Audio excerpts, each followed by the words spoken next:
सलग दुसऱ्या वर्षी देखील रेडी रेकनर दरात कुठलीही वाढ करण्यात आली नाहीये। बांधकाम क्षेत्रासह घर खरेदीदारांना हा मोठा दिलासा मानला जातोय, तर निवडणुकांमुळे दरवाढ केली नसल्याची देखील चर्चा रंगतीये। मालमत्ता खरेदी विक्री करताना पाहिल्या जाणाऱ्या रेडी रेकनर दरात यंदा कोणत्याही प्रकारची वाढ न करण्याचा निर्णय हा शासनाने घेतलाय, तर लोकसभा आणि त्यानंतर विधानसभा आणि त्यानंतर महापालिकांच्या निवडणुका डोळ्यासमोर ठेवून हे दर जैसे थेच ठेवण्यात आल्याची चर्चा सध्या रंगतीये।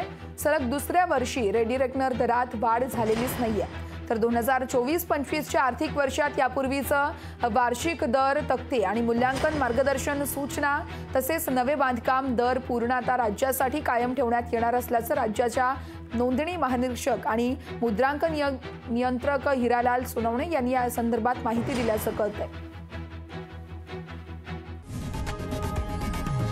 लोकशाही मराठी ऐका, पहा, जागरूक रहा।